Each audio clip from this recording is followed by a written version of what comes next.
आप सुन रहे हैं जागरण पॉडकास्ट का पॉजिटिव किस्सा, जहां हम लेकर आते हैं आपके लिए देश और दुनिया के किसी भी कोने से एक सकारात्मक खबर या पहल की डोज। आज का किस्सा मैं लेकर आई हूं आपके लिए कर्नल सोफिया कुरैशी के बारे में।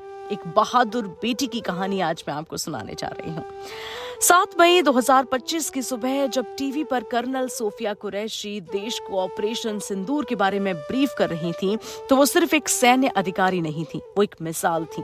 उनकी शांत लेकिन दृढ़ आवाज, उनकी समझदारी और नेतृत्व ने देश भर की अनगिनत बेटियों को यह संदेश दिया कि सेना की वर्दी अब सिर्फ मर्दों का क्षेत्र नहीं है।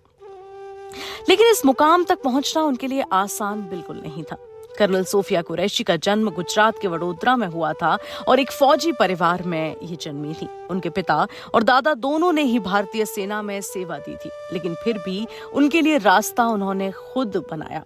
1990 में जब वो कॉर्प्स ऑफ सिग्नल्स में कमीशन्ड हुई, तब महिलाओं के लिए सेना में ज्यादा मौके थे ही नहीं। सोचिए, तब महिलाओं को सिर्फ नॉन कॉम्बैट रोल्स के लिए ही जगह मिलती थी। लेकिन सोफिया ने हार नहीं मानी। उन्होंने इसे चुनौती के रूप में देखा, एक ऐसा मौका जहां वे बदलाव ला सकती थीं, और उन्होंने वही किया। उत्तर पूर्व भारत में बाढ़ राहत कार्यों में उनकी भागीदारी हो, या फिर साल 2006 में अफ्रीका के कांगो में संयुक्त राष्ट्र शांति मिशन के दौरान संघर्ष विराम की निगरानी, हर मौके पर उन्होंने साबित किया कि लीडरशिप का कोई जेंडर नहीं होता। साल 2016 में उन्होंने इतिहास रच दिया था। वो पहली महिला अधिकारी बनी जिन्होंने ASEAN यानी कि एशियन देशों में संयुक्त सैन्य कवायद यानी कि एक्सरसाइज फोर्स 18 में भारतीय सेना का नेतृत्व किया।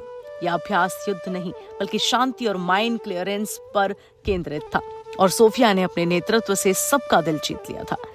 साल 2020 में उन्होंने महिला मिलिट्री पुलिस की पहली टुकड़ी को ट्रेनिंग दी, और ये महिलाएं बाद में आतंक प्रभावित इलाकों में तैनात की गईं।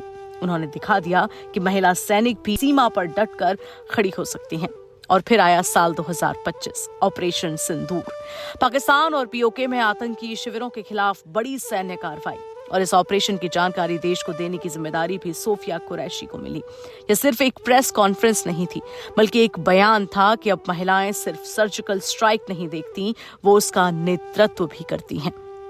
आज भी महिलाओं की हिस्सेदारी भारतीय सेना में लगभग 4.5% है, लेकिन ये संख्या बदल रही है और धीरे धीरे करके आगे बढ़ भी रही है, क्योंकि कर्नल कुरैशी जैसी महिलाएं रास्ता बना रही हैं। उनके संघर्ष, उनकी उपलब्धियां सिर्फ उनकी नहीं हैं, वो हर उस लड़की की हैं जो बड़े सपने देखती है और बंद दरवाजों को खटखटाने की पूरी हिम्मत रखती है। पॉजिटिव किस्सा में आज इतना ही। अगली बार फिर मिलेंगे एक और सच्ची, सकारात्मक और प्रेरणादायक कहानी के साथ। तब तक के लिए सुनते रहिए जागरण पॉडकास्ट। अपना ख्याल रखिए और अपनों का भी ख्याल रखिए।